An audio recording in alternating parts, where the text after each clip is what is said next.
धर्मो रक्षति रक्षिता। धर्म की क्या परिभाषा हो सकती है किसी को पता नहीं है। कथावाचक मंच से अच्छा मंच सजाते हैं। धर्म का मार्ग अगर पूरब होता है तो उन लोगों की कथा का मार्ग पश्चिम होता है। धर्म सम्राट स्वामी करपात्री जी महाराज ने भारत सरकार के सामने एक मांग रखी कि गोवध पूर्णतः प्रतिबंधित होना चाहिए। स्वामी करपात्री जी महाराज को तिहाड़ जेल में बंद किया गया। खूंखार कैदी छोड़े गए और उनके हाथ में सरिया दिया गया, लोहे का डंडा दिया गया, उससे उनकी पिटाई कराई गई। आंख में डाल दिया गया, आंख की ज्योति उनकी चली गई थी। स्वामी करपात्री जी महाराज इस घटना से पूरे कुपित हुए और उन्होंने ऐसा संकल्प किया और श्राप दिया। आज जो कांग्रेस की दुर्दशा हो रही थी, बस उसका मूल कारण स्वामी करपात्री जी महाराज है। क्या इस देश में शंकराचार्य अभिमुक्तेश्वरानंद इन दिनों बहुत चर्चा में है? श्रृंगेरी के शंकराचार्य ने उनका अभिषेक किया था, परंतु सुप्रीम कोर्ट ऑफ इंडिया ने ये कहा है कि उस पीठ को रिक्त रखा जाए, उस पर कोई शंकराचार्य नहीं है। तो सुप्रीम कोर्ट ऑफ इंडिया का जो निर्देश होता है उसी को हम लोग आदेश के रूप में मानते हैं। ठीक है, आपने योगी आदित्यनाथ जी की बात की, आप उनको कैसे देखते हैं एक नेता के तौर पर, एक मुख्यमंत्री के तौर पर? देखिए, दोनों रूप में वो सफल है। योगी जी के कैरेक्टर पर सवाल नहीं उठाया जा सकता है। कहते हैं कि कट्टर छवि है, कट्टरता है। नहीं, कट्टरता में बुराई क्या है? आप अपने ये कहा जाए कि आप अपने पत्नी के पति हैं, तो ये कट्टरता में बुराई तो कोई है नहीं। तो क्या कहा जाए कि आप दो पत्नी के पति हैं? ये तो नहीं ना कहा जा सकता है। ये हिंदू है तो हिंदू तो दिखना चाहिए। भगवान का हम लोग सौगंध तो नहीं खा सकते हैं, परंतु लगता है कि मोदी जी के नेतृत्व में उस ज्ञान वापी में जो आदि विश्वेश्वर वहाँ हम लोग जो नंदी की प्रतीक्षा है, उस सफलीभूत होने का समय आ गया है। ये जो अब तक नहीं हुआ था, स्वामी जी इसको कैसे देखते हैं? कि नपुंसकों से कहिएगा कि आप बच्चा पैदा करें तो नहीं न कर सकता। उसके लिए तो पुरुषार्थ का होना आवश्यक है। महाराजा रणजीत सिंह का काम महाराजा रणजीत सिंह कर सकते हैं, विक्रमादित्य का काम विक्रमादित्य कर सकते हैं।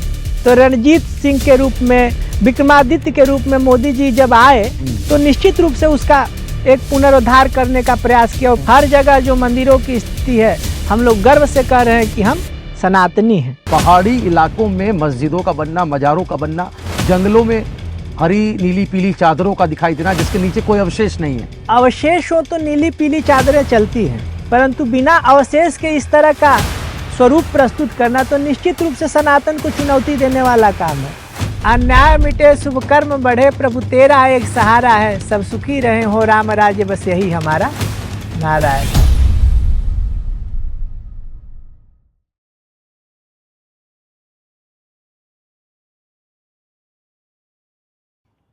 नमस्कार, आप देख रहे हैं एनएमएफ न्यूज, आपके साथ मैं हूं भुवन शर्मा।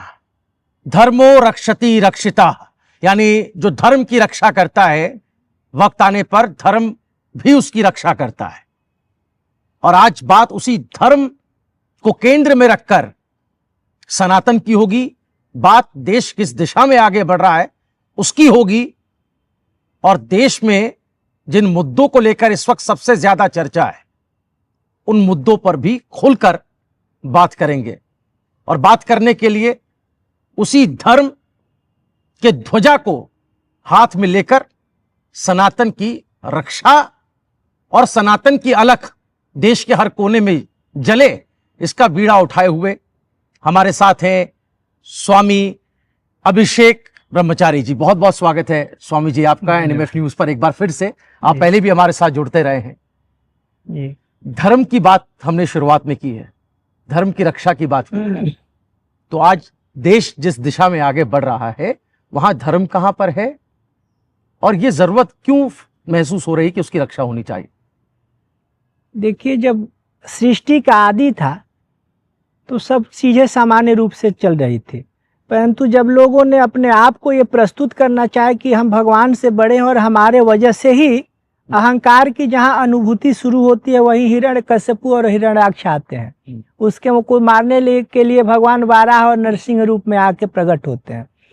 तो सतयुग से लेके अभी तक धर्म को विधर्मियों ने अपने स्वरूप में परिवर्तित करने का जहाँ प्रयास किया, उसी के रक्षा हेतु महापुरुषों का प्रादुर्भाव इस धरती पर हुआ।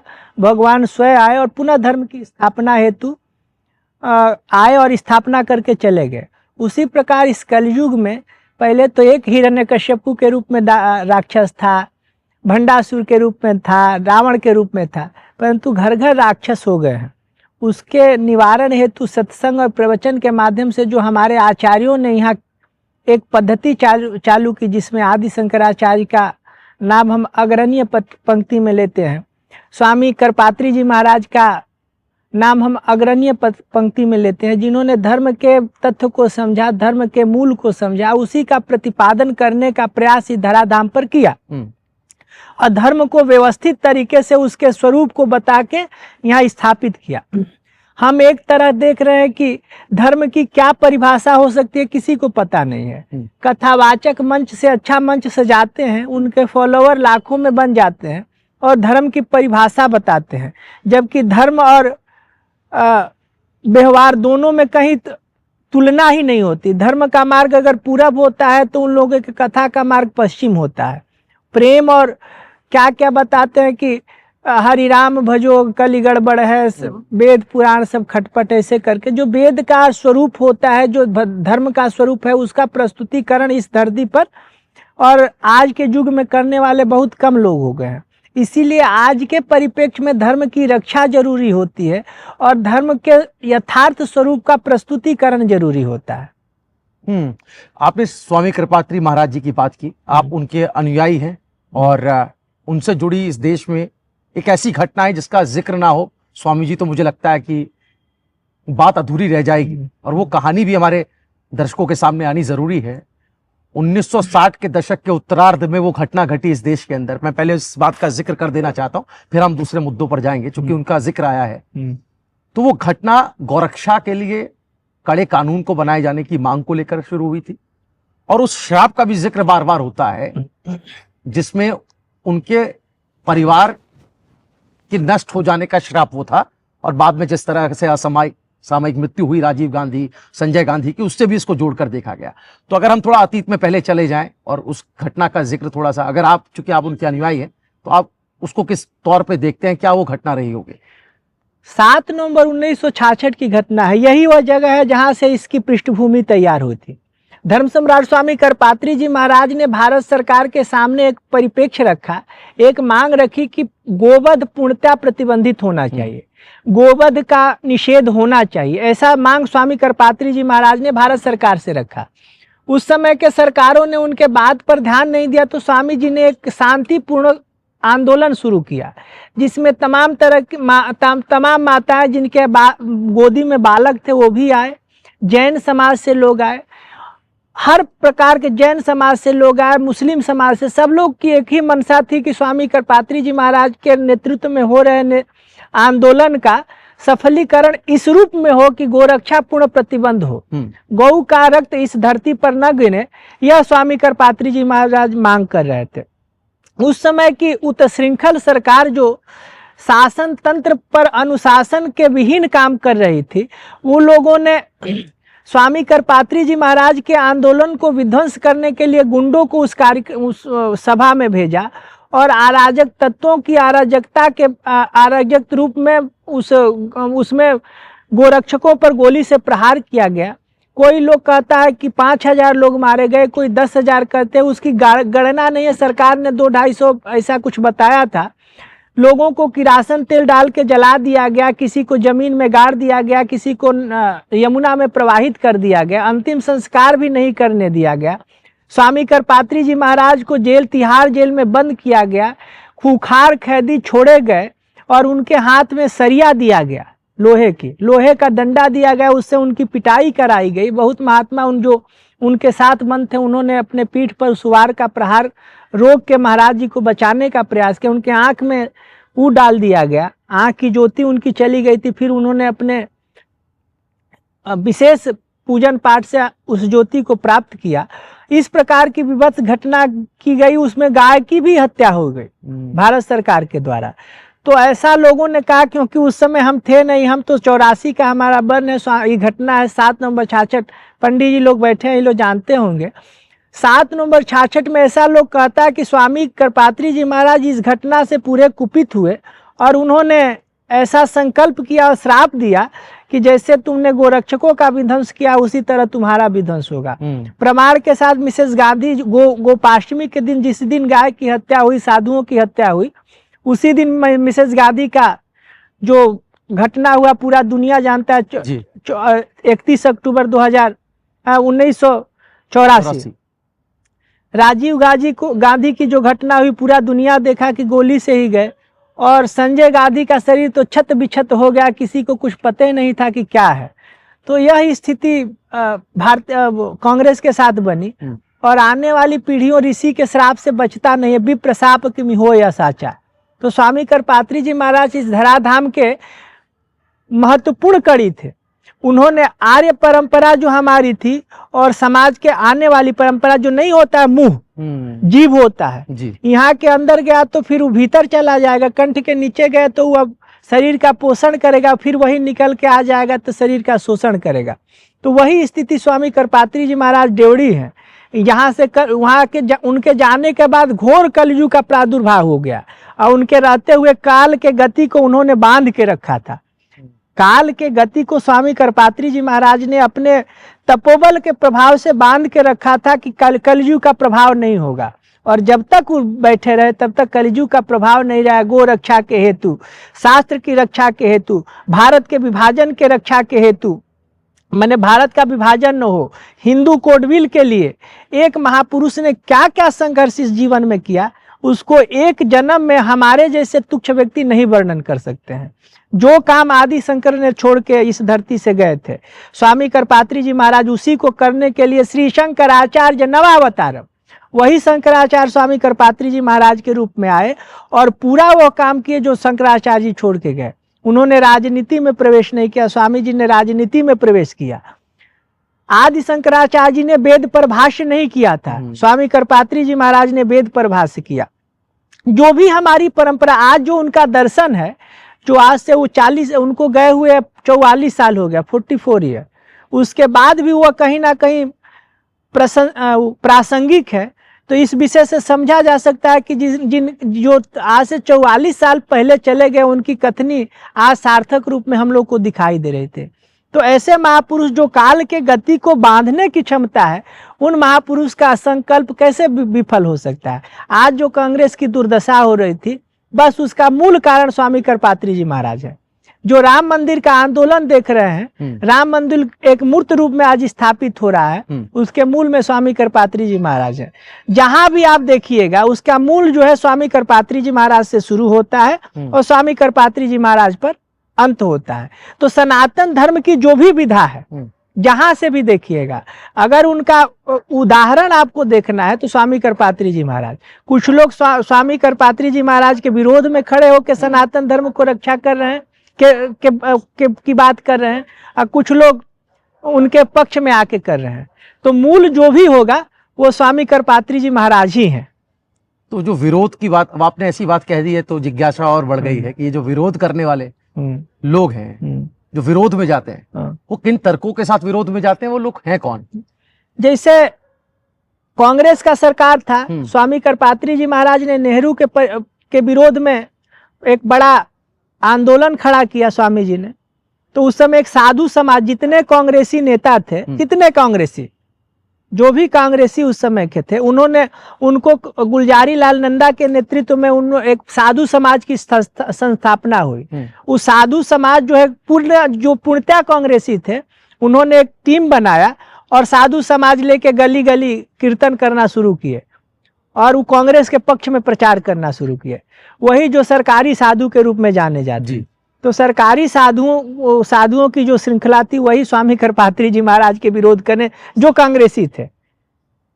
जी। तो ये तो अभी ये आज के दौर में भी हम ये देखते हैं स्वामी जी, जब हम हिंदुत्व की बात आती है तो कांग्रेस भी दौड़ लगाने में पीछे नहीं रहती है। राहुल गांधी मंदिरों में नजर आते हैं, कभी अपने जनेऊ को लेकर के हाईलाइट होते हैं। सर देखिए, जनेऊ का अधिकारी कौन है? जैसे आप एक जर्नलिज्म कर रहे हैं, आप पत्रकार हैं, और वहाँ बैठा लड़का है, यहाँ बैठ जाए, चाहे कोई ये भी विद्यार्थियों को आप देख रहे हैं विद्यालय के, आके बैठ जा कहे कि हम भी पत्रकार हैं, तो उसको कोई मना तो कर नहीं रहा है, वो भी कह सकता है कि पत्रकार है। तो हम लोग का यही परिप्रेक्ष्य है। कहने को कोई कुछ कह सकता है, उससे तो नहीं न हो सकता है। उसका तो एक योग्यता होता है, उसी योग्यता के अनुसार अपने आप को बता सकते हैं कि आप हैं कि नहीं है। आदि गुरु शंकराचार्य का जिक्र आपने किया। इस देश में शंकराचार्य अभिमुक्तेश्वरानंद इन दिनों बहुत चर्चा में है। जो कुछ हुआ सब आप जानते ही हैं। आपका नजरिया क्या है अभिमुक्तेश्वरानंद जी को लेकर और क्या कहते हैं आप? देखिए, हमारा जो नजरिया तब था वही नजरिया आज है। श्रृंगेरी मठ में उनका अभिषेक हुआ था, श्रृंगेरी के शंकराचार्य ने उनका अभिषेक किया था, परंतु सुप्रीम कोर्ट ऑफ इंडिया ने यह कहा है कि उस पीठ को रिक्त रखा जाए, उस पर कोई शंकराचार्य नहीं है। तो सुप्रीम कोर्ट ऑफ इंडिया का जो निर्देश होता है उसी को हम लोग आदेश के रूप में मानते हैं, क्योंकि भारतीय संविधान में सुप्रीम कोर्ट सबसे बड़ा कोर्ट है। ये हो गया। और जो अभी का परिप्रेक्ष्य जो चल रहा है वो तो घटना हो गई माघ की और शंकराचार्य विषय पर, यह देश हित में अच्छा नहीं चल रहा है। चाहे जो प्रपंच सरकार के माध्यम से हो रही हो और चाहे स्वामी अभिमुक्तेश्वरानंद जी के माध्यम से हो रही है, वहां वो जाके गरज रहे हैं, यहाँ वो करके मीडिया के हाइप बना दिया गया है। तो देश के छवि को धूमिल करने का एक सुनियोजित और व्यवस्थित प्रयास है। ये कतई भी सनातन धर्म के हित से नहीं है। हम निवेदन करेंगे स्वामी अभिमुक्तेश्वरानंद सरस्वती जी महाराज से, उनके हाथ में दंड है कि इन विषयों से अब आगे निकल के गोरक्षा का जो प्रकरण स्वामी करपात्री जी महाराज द्वारा है उस पर विचार करना चाहिए।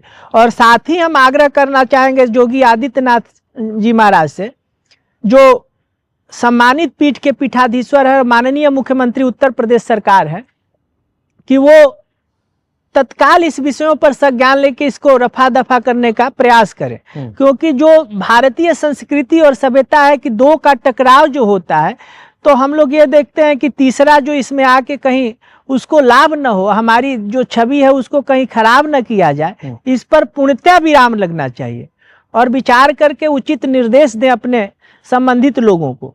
दोनों ओर से ये पहल करने की आवश्यकता है, यह अत्यंत और नितांत अपेक्षित है। ठीक है, आपने योगी आदित्यनाथ जी की बात की। योगी आदित्यनाथ जी विदेश दौरे पर भी हैं, सिंगापुर, जापान, और वहां जाकर के करोड़ों रुपए, हजारों करोड़ों का निवेश उत्तर प्रदेश में लाने की बात। और एक उनका पहलू विकास पुरुष के तौर पर, एक धर्म, और चूंकि वो गोरखनाथ संप्रदाय से बिलोंग करते हैं, आप उनको कैसे देखते हैं एक नेता के तौर पर, एक मुख्यमंत्री के तौर पर? देखिए, दोनों रूप में वो सफल है। योगी जी के कैरेक्टर पर सवाल नहीं उठाया जा सकता है। पहला, योगी जी का कहीं भ्रष्टाचार में नाम नहीं है। दो विषय पर उनके विरोधी भी वहां जाके नत है और ये कहते हैं कि योगी आदित्यनाथ जी महाराज इस विषय में उन पर नहीं कहा जा सकता है। तीसरी बात, जो मठ के रूप में है, तो मठ का परिप्रेक्ष्य उनका जाके देखिए, इतना पुराना उनका एक परंपरा है जिस पर भरतहरि हरि फलना ढेमका जो गुरु गोरखनाथ गोपीनाथ कौन कौन महाराज आके उस पर बैठे हैं। तो एक पीठ तो परंपरागत पीठ है, उसको भी चला रहे हैं। और उत्तर प्रदेश में जो लफंगों का राज हुआ करता था, गुंडों का वर्चस्व होता है, वो तो मोटा मोटी समाप्त ही है। निवेश की बात किया जाए, उस समय लोग कहता है बाबा हैं क्या चलाएंगे, परंतु उत्तर प्रदेश उत्तम प्रदेश के रूप में परिणित हो रहा है, यह भी दुनिया देख रही है। तो योगी जी दोनों रूप में सफल दिखाई दे रहे हैं। एक योगी के रूप में उनका जो चरित्र है उसको भी उन्होंने छोड़ा नहीं, चौकी पर सोना, एक पतला बिछावन डाल के, हम तो देखे हैं जब यहाँ रहते थे दिल्ली में, तो बराबर उनसे मुलाकात होती रहती थी। जब उत्तर प्रदेश के मुख्यमंत्री के रूप में 3-4 बार हमारी मुलाकात हुई, बीच में हमारा उनसे कुछ मतैक नहीं रहा, उसके बाद हमारी उतनी ज़्यादा उनसे घनिष्ठता और नज़दीकी नहीं रह गई है। अभी हमारी भेंट भी फिलहाल के दिनों में नहीं हुई है, परंतु हम मिले हैं, हमारे उनके प्रति आदर का भाव है, हमारे अभिभावक हैं और हम लोग के पथ प्रदर्शक हैं। तो दोनों रूप में उनका कार्यकाल हमारे दृष्टि में साधुवाद के योग्य है।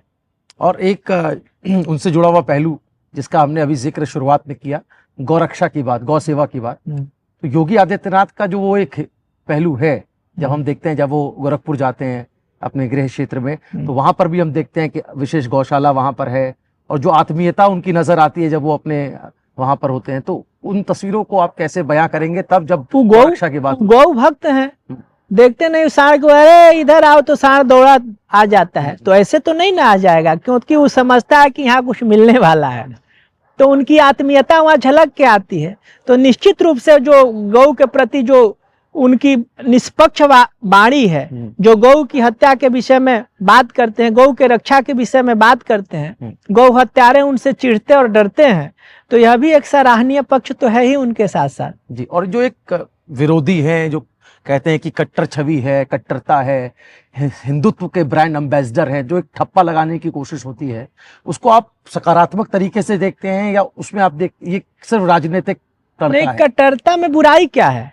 आप अपने ये कहा जाए कि आप अपने पत्नी के पति हैं, तो ये कट्टरता में बुराई तो कोई है नहीं। तो क्या कहा जाए कि आप 2 पत्नी के पति हैं? ये तो नहीं ना कहा जा सकता है।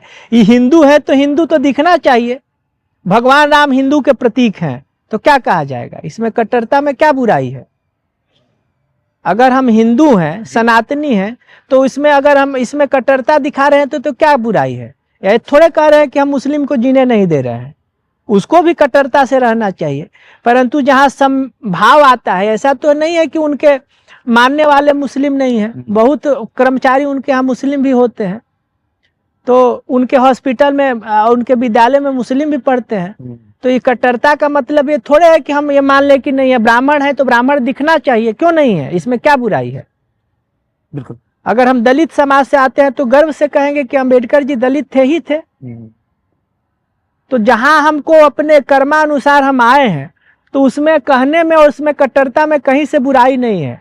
हम जिस पिता के पुत्र हैं, तो उसमें कट्टरता तो हम दिखाएंगे, हम 20 पिता के पुत्र थोड़े हैं, हम एक पिता के पुत्र हैं। तो हिंदू अगर हैं तो हिंदू दिखना चाहिए। लेकिन इस देश की राजनीति में सेक्युलरवाद बहुत रहा है, सेकुलरवाद दिमाग में छा गया। नहीं, सेकुलरवाद का मतलब क्या है? हमारे हरिश्चंद्र को नहीं आप मानते हैं? हरिश्चंद्र को कौन खरीदा था? जो हिंदू धर्म का सबसे निम्न वर्ग का लोग माना जाता था, ब्राह्मण क्षत्रिय वैश्य के पास पैसा नहीं था।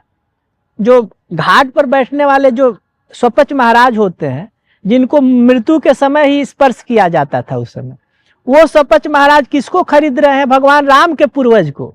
हरिश्चंद्र को खरीदने की क्षमता कौन किस में थी? उस समय किसी के पास धन नहीं था। लोग कहता है कि दलितों का शोषण हमारे यहाँ हुआ है, तो उनके पास पैसा आया कहाँ से? जो स्वपच महाराज हरिश्चंद्र को खरीदने की क्षमता रखते हैं, उनके पास पैसा कौन दिया? तो इससे प्रतीत होता है कि हमारे यहाँ जो दलित समाज से लोग आते थे, उनको भी प्रचुर धन उनके पास होता था, और उस धन के माध्यम से भगवान राम के वंशज हरिश्चंद्र को खरीदते हैं। और हरिश्चंद्र का क्या वाक्य था? हरिश्चंद्र कहते हैं कि मैं राज्य निरपेक्ष रह सकता हूँ, शरीर धन निरपेक्ष रह सकता हूँ, मैं पुत्र निरपेक्ष रह सकता हूँ, पत्नी निरपेक्ष रह सकता हूँ, शरीर निरपेक्ष रह सकता हूँ, परंतु धर्म निरपेक्ष नहीं रह सकता हूँ। तो हमारे पूर्वज तो हरिश्चंद्र हैं, और हरिश्चंद्र ने कहा कि धर्म सापेक्ष रहेंगे। स्वामी करपात्री जी महाराज ने कहा कि धर्म सापेक्ष रहेंगे। जिस देश धर्म में जन्म लिया बलिदान उसी पर हो जाए, वह शक्ति हमें दो दया निधे कर्तव्य मार्ग पर डट जाए। बच्चों को नहीं सिखाया जाता है। तो जो है उसको दिखना चाहिए, जो है उसको लोगों को समझना चाहिए। हिंदू है तो क्यों हम मुस्लिम बन के मरेंगे? जिस जाति में भगवान ने हमको भेजा है उसी पर हमको गर्व होना चाहिए कि हमको भगवान ने हमारे कर्मानुसार इस जाति में भेजा है, तो इसी में ऐसा करें कि उसमें कुछ आगे बढ़। एक बहुत बड़े इस समाज सेवी थे रोहित कुमार सिंह जी, युवा चेतना वाले, और हम उनके घर मिलने गए।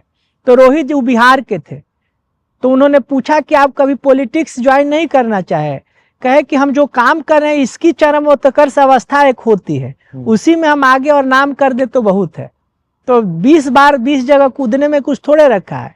एक पक्ष है कि हिंदू है, हिंदुत्व हमारे अंदर होना चाहिए और हिंदू बन के मर जाना चाहिए। सनातनी है, सनातनी बन के मर जाना चाहिए। और इसका गर्व और इसकी कट्टरता होना ये कहीं से हमको नहीं लगता है कि बहुत खराब है। और जिसमें नहीं है तो हमको उसको नपुंसक मानते हैं।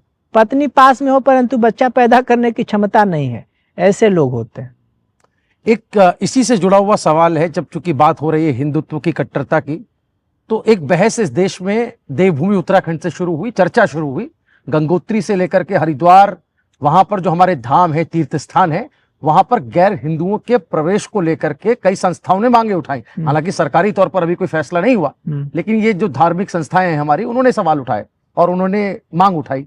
इसको आप कैसे देखते हैं? ये सही है या गलत? इसमें बुराई क्या है? हिंदू का एक अपना क्लोज है, एक नियम है कि वो धोती रख के जाएगा, चोटी लेके जाएगा। जब भगवान बद्री विशाल आपके भी देवता है, हम लोग के भी पूज्य भगवान है, हम लोग के धाम में प्रथम धाम है, जब वहाँ लोग जाते हैं तो सबका एक नियम है कहाँ तक जाएगा। ब्राह्मण देवता भी जाएंगे तो वो कहाँ तक जाएंगे, शंकराचार्य हैं तो वो कहाँ तक जाएंगे, उनका खाना कौन बनाएगा, उनकी पूजा कौन करेगा। भगवान को स्पर्श करने का अधिकार मात्र वहाँ के जो रावल हैं उन्हीं को है, वहाँ शंकराचार्य जी भी स्पर्श नहीं कर सकते हैं। भोजन बनाने का अधिकार वहाँ के डिमरी को है, तीसरा कोई नहीं कर सकता है। वहाँ एक वेद पाठी जो होते हैं धर्माधिकारी, उनका एक अधिक अधिकार है। तो जब उनका अधिकार हमारे में विभाजित है तो फिर वहाँ दूसरे की क्या आवश्यकता है। मस्जिद में जाके अगर हम कुरान पढ़ने लगे तो ये उचित तो नहीं है। गीता में लिखा है स्वधर्मो निधनम श्रेय पर धर्मो भयावह, अपने धर्म में मर जाना ये श्रेयस्कर है, बकाया दूसरे धर्म में जाना। तो हम लोग की संस्कृति और सभ्यता जहाँ से शुरू होती है वहाँ सम्मान सबका है, परंतु क्राइटेरिया सबको बटा हुआ है। प्रधानमंत्री के गोपनीय कार्यालय में दूसरा कोई नहीं जाएगा जब तक प्रधानमंत्री उसको कॉल नहीं करेगा। उसी तरह हमारे प्रधानमंत्री के भी, जब हमारे प्रधानमंत्री भगवान रामलला का दर्शन करने जाते हैं तो भारतीय संस्कृति के संवाहक के रूप में धोती कुर्ता और जल लेके जाते हैं और उनके सामने कहते हैं कि सरकार आपको, हम आपके प्रधान सेवक बनने के लायक भी नहीं है। ऐसा हमारे प्रधानमंत्री जी कई बार अपने वक्तव्यों में कहे हैं। और जब वहां जाते हैं राम जी के यहाँ तो लेट जाते हैं, साष्टांग दंडवत होते हैं सरकार के सामने। सरकार ऐसा एक न्यूज छपाता। तो ये बताइए, जब सरकारों के सरकार वहां गिर जाते हैं तो फिर वहां दूसरे की जाने की क्या आवश्यकता है। उनको तो कुरान पढ़ने का अधिकार है। जाके मस्जिद में तरावी इस समय हो रहा है, तरावी करेंगे। वो जाके बद्री विशाल के मंदिर और उत्तराखंड के मंदिर में उनका क्या काम है, हरिद्वार में उनका क्या काम है। उनका खान पान रहन सहन एक दूसरे किस्म का है। तो वहां जाके अगर इसे करेंगे तो एक विवाद को जन्म देना है। तो जो भी संस्थाएं ये काम कर रही हैं उनकी हम सराहना करते हैं, ऐसी पहल होनी चाहिए। ठीक है। एक स्वामी जी, एक मुद्दा यूजीसी से जुड़ा हुआ है।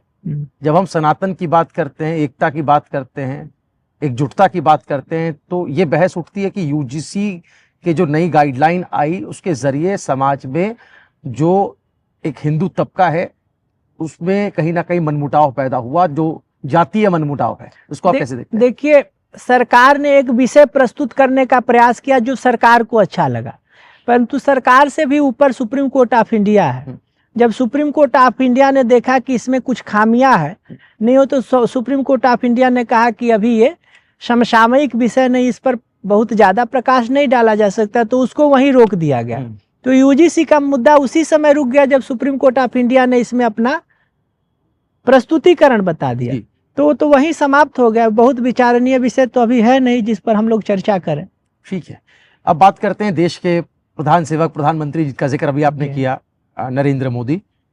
उनका कार्यकाल आप कैसे, उसका सिंहावलोकन कैसे करते हैं और आगे आने वाले वक्त में उनको कैसे आप देख रहे हैं? देखिए, 2014 से लेके 2026 तक अभी वो प्रधानमंत्री के रूप में है। इसके पहले भी जो उनका स्वरूप था वो भी हम लोगों ने देखा। तो प्रधानमंत्री जी का कार्यकाल कहीं से ऐसा तो नहीं है कि बहुत ज़्यादा निंदा किया जा सके।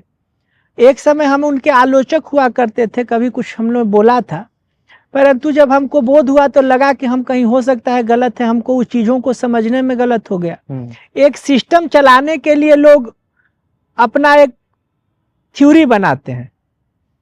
अब वो थ्योरी अच्छा ये थोड़े है कि सबको अच्छा लगेगा। जैसे अभी रात हुई तो उल्लू को और वेश्या को अच्छा लगता है, परंतु और जीव जंतु जो हैं उनको खराब लगता है कि रात में कुछ काम नहीं होगा।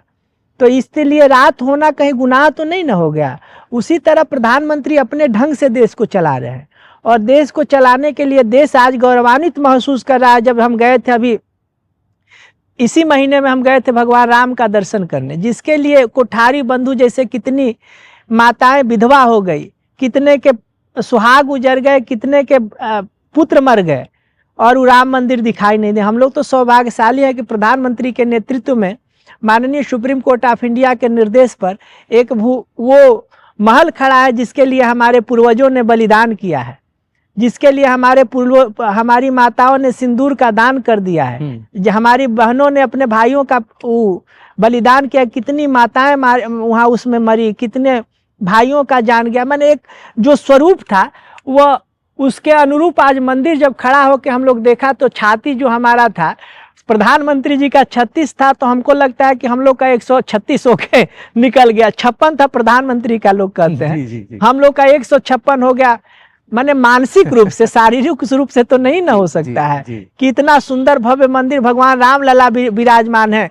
करतल बाण धनुष अति सुहा, देखत रूप चराचर मोहा। ऐसा हम लोग को प्रतीत भगवान के स्वरूप को देखने से अनुभूति हुई। प्रधानमंत्री का जिक्र हो रहा है, संसदीय क्षेत्र वाराणसी, और आप भी उसी काशी की धरती से आते हैं, महादेव की से जिसको जोड़ा जाता है। तो वाराणसी के बारे में थोड़ा सा बताएं कि वहां पर हम कितना बदलाव देख पा रहे हैं, कितना बदलाव आया है। वाराणसी का तो महिमा अपने प्राचीन स्वरूप से है। कतिपय कारणों से जो हम लोग का अतिक्रमण हो गया था, हम लोग देखते थे कि प्राचीन मंदिरों के ऊपर लोग घर बना दिए थे, तो उस कब्जे से वाराणसी अभी मुक्त हो रही है। भगवान सीधा गंगा जी से जल ले आके लोग भगवान पर अर्पित कर रहा है। विश्वनाथ मंदिर की शोभायमान हो रही है। हम लोग सुनते थे कि कितना सोना चुरा ले गया, किसी सरकार, किसी लोगों ने ऐसा ध्यान नहीं दिया कि महाराजा रणजीत सिंह के बाद कोई जाके सोना दान करे उसमें। ऐसा हमने नहीं देखा था, हम तो उस समय थे भी नहीं।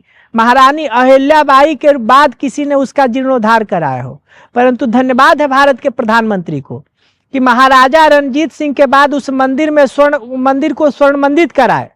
पूरा जो भाग स्वर्ण मंडित नहीं था वो स्वर्ण मंडित हो गया है, और मंदिर का जीर्णोद्धार हो गया कि चारों ओर भगवान खुले में दिखाई दे रहे हैं। तो उसका जो स्वरूप और प्रारूप है, गलियां जो है अब चौड़ी होती जा रही है। जो मंदिरों पर अवैध कब्जा था वो मुक्त होता जा रहा है। तो निश्चित रूप से प्रधानमंत्री मोदी जी का धन्यवाद हम लोग साधुवाद देते हैं, हृदय से आभार व्यक्त करते हैं कि जो काशी की मुख्य महिमा है, जो हम लगता था कि मस्जिद के बीच में मंदिर बना है, अब मस्जिद एक घेरा में आ गया है। और निश्चित रूप से हम लोग हर हर महादेव शंभो काशी विश्वनाथ गंगे उसी ज्ञान वापी में कहेंगे। भगवान का हम लोग सौगंध तो नहीं खा सकते हैं, परंतु लगता है कि मोदी जी के नेतृत्व में उस ज्ञान वापी में जो आदि विश्वेश्वर वहाँ हम लोग जो नंदी की प्रतीक्षा है उस सफलीभूत होने का समय आ गया है। और सब लोग मिलके हम लोग वहाँ चलेंगे। नमः संभवाय च मयो भवाय च, नमः शंकराय च मस्कराय च नमः करेंगे वहाँ। तो आपने बताया कि स्वर्ण आच्छादित जो है उस जगह को फिर से महाराजा रणजीत सिंह के बाद जो होने का काम हुआ है, तो एक बहुत बड़ा ऐतिहासिक काम है जो हो रहा है।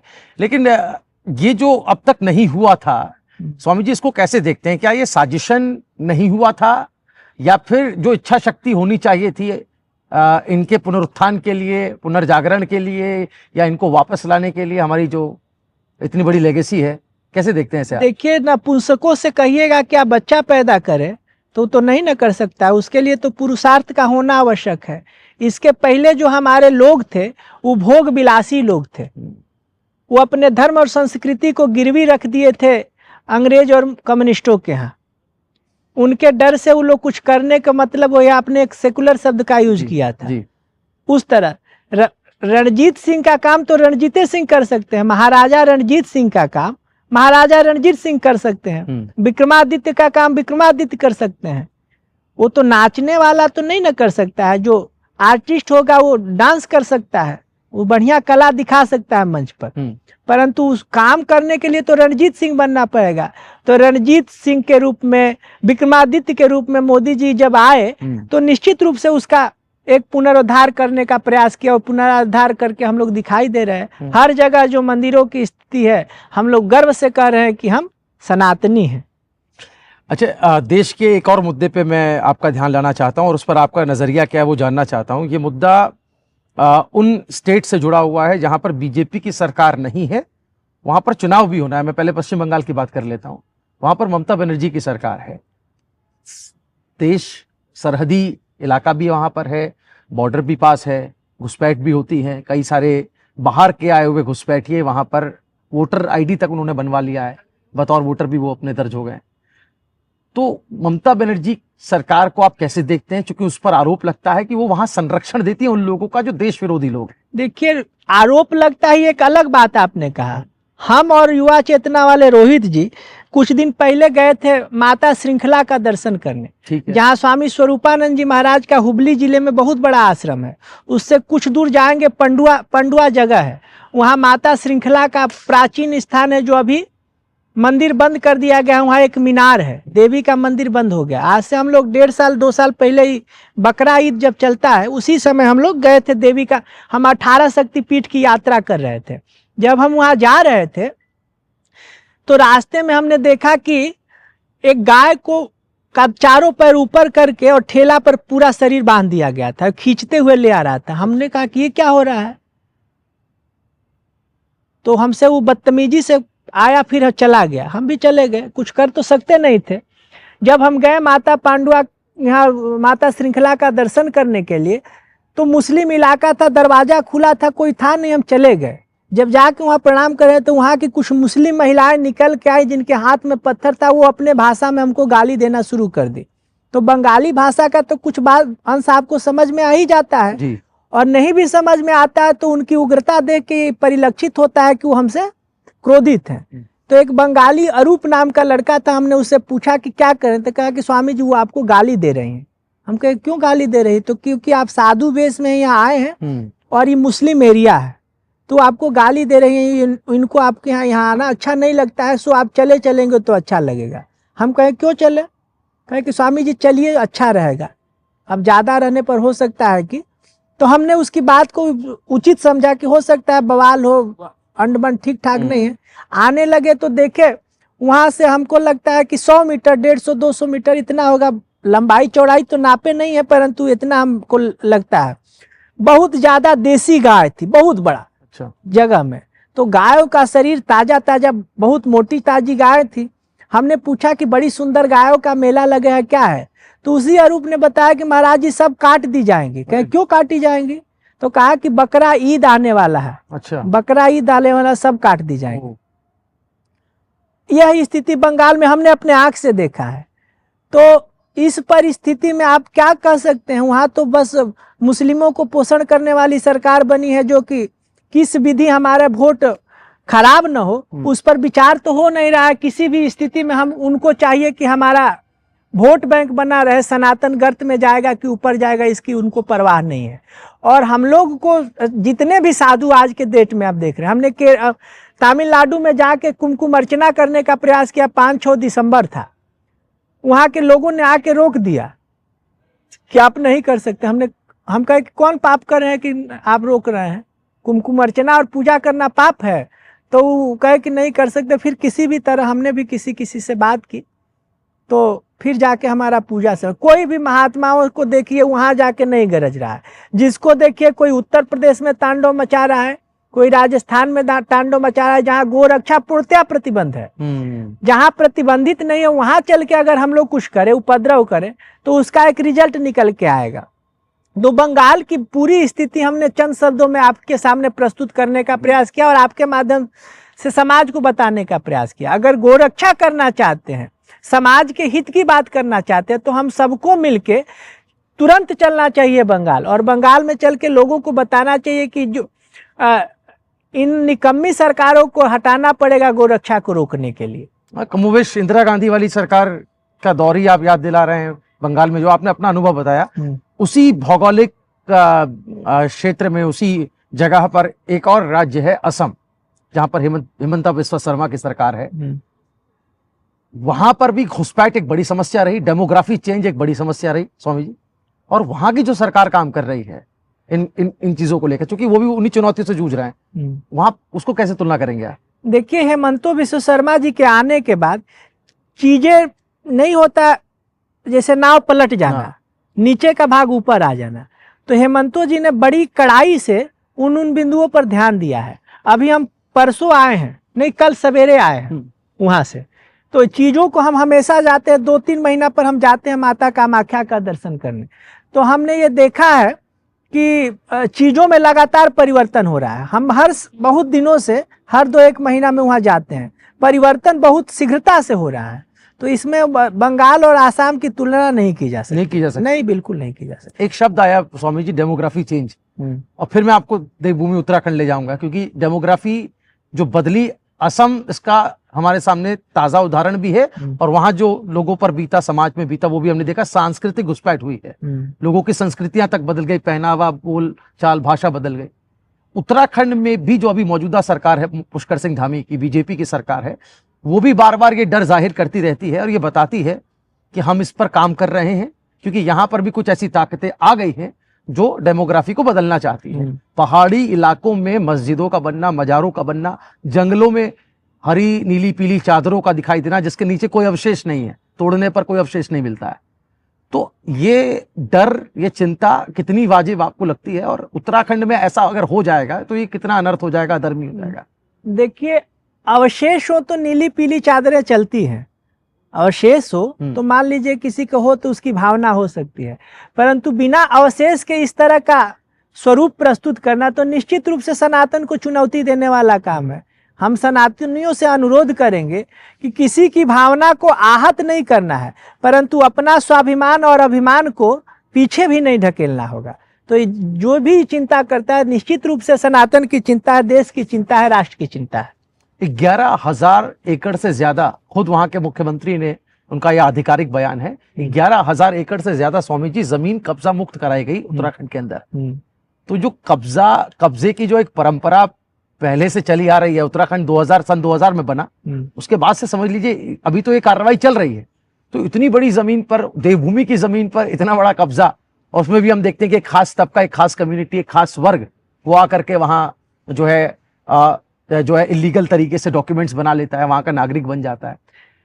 देखिए, कब्जा तो उसी दिन हो गया था जिस दिन भारत और पाकिस्तान का विभाजन हो रहा है। तो जो भी यहाँ बैठा अभी है तो निश्चित रूप से वो कब्जा के रूप में ही बैठा है।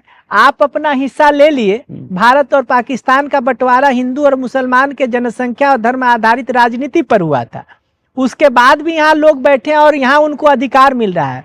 तो हमारे समझ से वो कब्जा ही किए हुए हैं। तो उस कब्जा को मुक्त बनाना हमारे सरकार, हमारे समाज का प्रथम दायित्व है कि रिपुसन करे बतकसई सोई काज हमारे तासहित हुई। तो इन बिंदुओं पर हम लोग को विचार करके ही कुछ काम करना चाहिए। आप भगवान श्री राम के उपासक हैं, उनको मानने वाले हैं, उनके बताए रास्ते पर देश चले, ऐसी आपकी कामना। और आप जो है अपने दर्शकों के लिए हम बता दें कि आप जो है वो अभी आपने इसका जिक्र किया था, श्री विद्या कुमकुम अर्चना का महायज्ञ आप कराते हैं। और इसको अगर हम थोड़ा सा देखें कि राम राज्य कल्पना, बार बार राम राज्य की बात होती है, राम राज्य, तो ये क्या एक आभासी और एक हाइपोथेटिकल बात है, या ये असंभव हो सकता है कि राम राज्य आए, और अगर आएगा तो कैसे दिखेगा? देखिए, ये तो खरगोश के माथे पर सिंह की कल्पना तो नहीं करता है लोग, ये तो नहीं ना कर रहा है। कहीं ना कहीं अगर राम राज्य है, स्वर्ग है, तभी तो उसकी कल्पना और पाने के लिए लोग बेचैन है कि स्वर्ग में हम चले जाए। कहीं ना कहीं स्वर्ग है, वो चाहे आपने देखा है चाहे हमने नहीं देखा है, चाहे आपने देखा है चाहे हमने नहीं देखा है। अगर पुराण शास्त्र कह रहा है कि स्वर्ग है तो स्वर्ग की कल्पना होना कोई बुरी बात नहीं है, और स्वर्ग की कल्पना होनी चाहिए।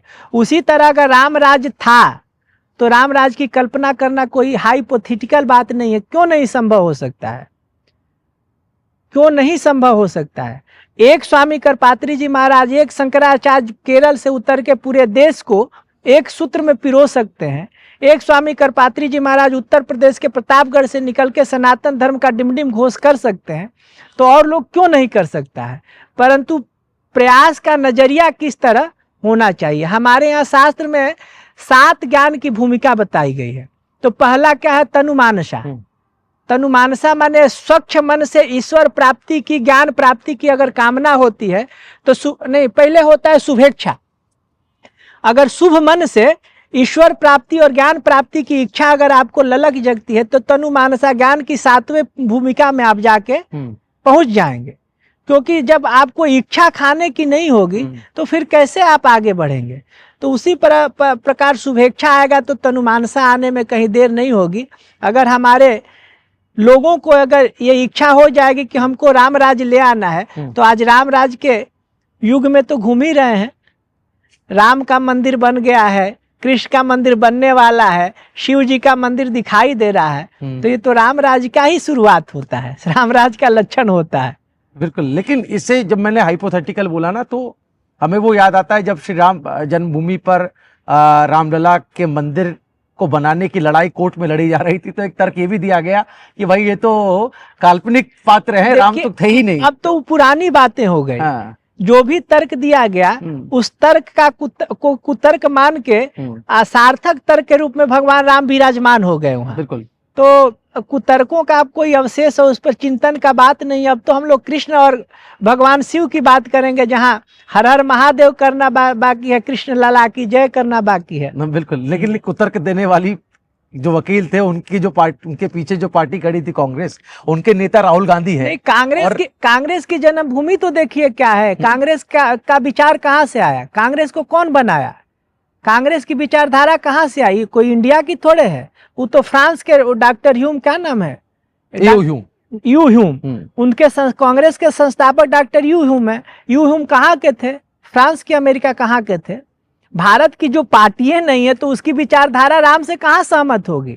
भगवान राम तो भारत के प्रतिनिधि के रूप में पूरे देश को आह्लादित और आनंदित देने वाले हैं। तो भगवान राम को मानने वाले राम राज्य परिषद के हो सकते हैं, कांग्रेस के थोड़े हो सकते हैं, जिनकी विचारधारा ही विदेश की है। लेकिन आप बिल्कुल ठीक कह रहे हैं, लेकिन जो होता है ना कि वंशागुनत जो चीजें आगे बढ़ती है, एक वक्त इंदिरा गांधी का भी आपने शुरुआत में जिक्र किया, अब राहुल गांधी का दौर है। तो राहुल गांधी एक नेता के तौर पर आप इनको कैसे देखते हैं? देखिए, मिसेस गांधी और राहुल में कोई तुलना नहीं हो सकता है। मिसेस गांधी जो थी उनका एक अलग विचारधारा था। उन्होंने ये कुछ गलतियां जरूर की, परंतु साथ साथ भारत, पाकिस्तान और बांग्लादेश का बंटवारा भी उन्होंने किया, तो इसलिए उनकी हम सराहना भी करते हैं। परंतु राहुल तो किसी काम का नहीं है। राहुल किसी काम का नहीं है, ना वो जनेऊधारी ब्राह्मण ही बन पा रहा है, ना कम्युनिस्ट भी बन पा रहा है। तो दोनों नहीं होता है, राम खुदैया में वो चले जाएंगे, हमको यही लगता है। लेकिन भारत को जोड़ने के लिए यात्रा वो कर रहे हैं, पग पग जा रहे हैं, जैसे आपने शंकराचार्य जी का जिक्र किया। कांग्रेस तो उनको लगता है कि इस तरीके से वो कांग्रेस जोड़ने की यात्रा कर रहे हैं, भारत जोड़ने की क्या यात्रा करेंगे? तो आप कह रहे हैं बिखराव है कांग्रेस? एकदम बिखराव है, कहाँ दिखाई दे रहा है? स्वामी जी, तो मैं ये पूछ रहा था, जैसे जो पुराने लोग हैं, वरिष्ठ लोग हैं कांग्रेसी, जो कट्टर कांग्रेसी अपने आप को कहते थे, उनको तो मैं थोड़ा माइनॉरिटी की भी बात कर लेता हूँ। शकील अहमद हैं जो बिहार से ताल्लुक रखते हैं, उनके साथ क्या कांग्रेस का अंदरूनी विषय, उसमें हम लोग क्या विचार अपना? ठीक है, आप ये कह रहे हैं कि नहीं। तो स्वामी जी, एक सवाल जो है वो हिंदुओं को लेकर, सनातन को लेकर सिर्फ भारत का नहीं, वैश्विक सवाल है। हमने देखा बहुत कुछ बदल गया, वैश्विक परिदृश्य बहुत बदला है। अभी हमारे पड़ोस में बांग्लादेश एक देश है, वहां पर जो स्थिति हमने देखी, बहुत एक्सट्रीम स्थिति वहां पर देखी। हिंदुओं को टारगेट किलिंग किया गया और उसका बाकायदा सोशल मीडिया पर वीडियो बनाकर डाला गया। तो इसके लिए, इससे भारत को कितना खतरा है? देखिए, जिसका शुरुआत ही खून खराबे से होगा। आज देखिए, भारत और पाकिस्तान 47 में 14 अगस्त 1947 को पाकिस्तान का प्रादुर्भाव हुआ। उसकी पृष्ठभूमि, उसका जड़ जो खून खराबा, मारकाट से शुरू हुआ। और उनकी सरकारें देखिए, कई प्रकार सेना ने अपदस्थ किया, लोगों ने विद्रोह किया। और वही भारत का देख लीजिए, भारत की संस्कृति में खून खराबा, अपदस्थ करना, ये सब भारत की संस्कृति नहीं है। तो जिसकी शुरुआत जिस ढंग से होती है, उसका अंत भी उसी ढंग से होता है। इसका जीता जागता स्वरूप आपका जितने गल्फ कंट्री है देख लीजिए, उस सब में कहीं ना कहीं जो भी उनका शासन होता है, उसका अनुशासन समाप्त हो जाता है और उनकी सरकारों को अपदस्थ करके सेना का कब्जा होता है, चाहे किसी का कब्जा होता है, किसी का कब्जा होता है। तो उन लोग का जो संस्कार है, विकृत संस्कार है, उनकी संस्कृति विकृत संस्कृति है। हमारे यहाँ जब बच्चा पैदा होता है और 4 पैर पर चलना शुरू करता है और चींटा चींटी मारता है, तो उसको ये शिक्षा दिया जाता है कि बाबू अगर मारोगे तो दोष होगा, पाप लगेगा। तो उसका संस्कार उसी समय से देवता और भगवान और संस्कृति से डरने का हो जाता है। और उन लोगों का जब बच्चा पैदा है तो उसी समय ऑपरेशन ब्लू स्टार शुरू होता है, काट कूट से शुरू होता है ना। तो उसी से मुंह काटता है, बकरा काटता है, आदमी काटता है, मदरसा काटता है, क्या काटता है, क्या कर, यही संस्कृति उन लोगों की होती है। स्वामी जी, आपका ध्यान में एक घटना की तरफ ले जाना चाहूंगा। उत्तराखंड की एक घटना है, कोटद्वार की, जहाँ पर एक हिंदू शख्स अपने आप को कहता है कि मैं मोहम्मद दीपक हूँ। और अभी उसकी हाल में मुलाकात हुई, राहुल गांधी ने उनको दिल्ली बुलाया। जब वो दीपक से मोहम्मद दीपक बन गया तो राहुल गांधी ने गले भी लगाया, कहा कि तुम तो इंसानियत की बात करने वाले व्यक्ति हो, सेक्युलर हो तुम, जैसा हमने शब्द का जिक्र किया। तो वो उस घटना के बैकग्राउंड में बहुत कुछ हुआ है। बजरंग दल के कुछ लोग आए थे, पहचान छिपा करके जो लोग व्यवसाय कर रहे हैं, जिसको कई जगह पे व्यापार जिहाद भी कहा जाता है, उसके खिलाफ आवाज उठाई थी। उसका वो विरोध करने के लिए, रिटेलिएट करने के लिए उसने अपने को बताया कि मैं मोहम्मद दीपक हूं। तो ये इसको, इस घटना को एक घटना के तरीके से देखा जाए, या फिर कहा जाए कि सोच में भी ये लोग कहीं ना कहीं अब घुस चुके हैं? देखिए, जो भी विकृत विदेशियों का जो फंड होता है, राहुल गांधी जैसे लोग, नेता जो हैं, ये पूरे भारतीय संस्कृति को विध्वंस करने पर तुले हुए हैं। इनका जो भी, जैसे मिसेस गांधी जब थी, सोनिया गांधी जी, तो उनकी पृष्ठभूमि एक ईसाई से शुरू होती है, तो मरने के दिन तक वो ईसाई के रूप में मरेंगी। जन्म तो उनका ईसाई में हुआ है, हिंदू धर्म को उन्होंने एडॉप्ट करने का प्रयास किया, जो कि वो कर नहीं पाई। तो उनकी मानसिकता कहीं ना कहीं ईसाई मिशनरियों को बढ़ावा देना है। तो वो हिंदू धर्म को हिंदू बन के कैसे विकृत किया जाए, जैसे आते हैं नॉन के रूप में आते हैं और कितने हिंदू संस्कृति का परिवर्तन अब वो कर देते हैं, उस रूप में वो लोग करते कराते रहते हैं। तो वो कतई शोभनीय नहीं है, चाहे वो दीपक मोहम्मद बन जाए, चाहे मोहम्मद दीपक बन जाए। इस तरह के लोगों का समाज में बहिष्कार और तिरस्कार करना चाहिए। राहुल ही बहिष्कृत है पूरे। देखिए, कांग्रेस का कहीं सकारात्मक उत्तर उनको मिल रहा है, लगातार वो प्रयत्नशील है, कहीं नहीं मिल रहा है। उसी तरह इन लोगों का कोई चर्चा का विषय ही नहीं है। वो सदैव से हिंदू धर्म विरोधी हैं। इनके बाप के नाना थे, क्या नाम था उनका, पंडित जवाहरलाल नेहरू, पंडित लगाते थे, गाय का मांस खाते थे। तो उन लोगों की बात क्या करना है जो स्वयं सनातन से विकृत लोग हैं। एक आखिरी सवाल बस मैं ये जानना चाहूंगा आपसे, लैंड जिहाद, लव जिहाद, थूक जिहाद भी हमने बहुत देखा है। तो ये एक सोची समझी साजिश के तहत फैलाया जा रहा एक जाल है, या इसको कैसे देखते हैं आप? ये एक आध घटना ही है खाली? देखिए सर, उन लोग के मानसिकता में आपको सबसे पहले वो लोग जाएंगे, कोई हिंदू जा रहा है मुस्लिम के घर खाने की दृष्टि से, तो सबसे पहले गोमांस खिलाएगा, चाहे जिस रूप में खिलाए। अच्छा, उनके नहीं अगर हो रहा है तो उसका, वो तो खुद दूषित है, थूक के कर देगा कि उस गौ का मांस खाया, उसका मैंने किसी तरह आपके धर्म को भ्रष्ट करना उसका मूलभूत सिद्धांत है। तो ऐसे लोगों के यहाँ जब हम कोई व्यवहार रखते हैं, तो उस व्यवहार का परिणाम यही धर्म भ्रष्ट होता है। और धर्म भ्रष्ट न पुनन्ति वेदा, आचार भ्रष्टा न पुनन्ति वेदा। आचार से जो भ्रष्ट हो जाता है उसको वेद भी स्थापित नहीं कर सकता, ऐसा हम लोग का मानना है। इसीलिए ये मांग उठती है कि अपने प्रतिष्ठानों में आप अपना नाम, हाँ जी, ताकि लोगों को क्लियर रहे। जाते जाते क्या कहना चाहेंगे हमारे दर्शकों को जो इस वक्त आपको? अन्याय मिटे शुभ कर्म बढ़े, प्रभु तेरा एक सहारा है, सब सुखी रहे हो राम राज्य, बस यही हमारा नारा है। धर्म सम्राट स्वामी करपात्री जी महाराज की जय। बहुत बहुत धन्यवाद आपका स्वामी जी हमारे साथ जुड़ने के लिए। तो आपने सुना स्वामी अभिषेक ब्रह्मचारी जी को, और इनसे हम आपको पहले भी इनका परिचय अपने ही चैनल पर करा चुके हैं। इस बार उन्होंने देश के समसामयिक मुद्दों पर बेबाकी से, जैसा कि उनका अंदाज है, वो उन्होंने रखा। आप उनकी इन बातों से कितना इत्तेफाक रखते हैं, कितने सहमत हैं, कमेंट जरूर कीजिएगा। कोई एक बात, कोई एक पहलू आपको पसंद आया हो तो इस वीडियो को जरूर शेयर करें। देखते रहिए NMF न्यूज। नमस्कार।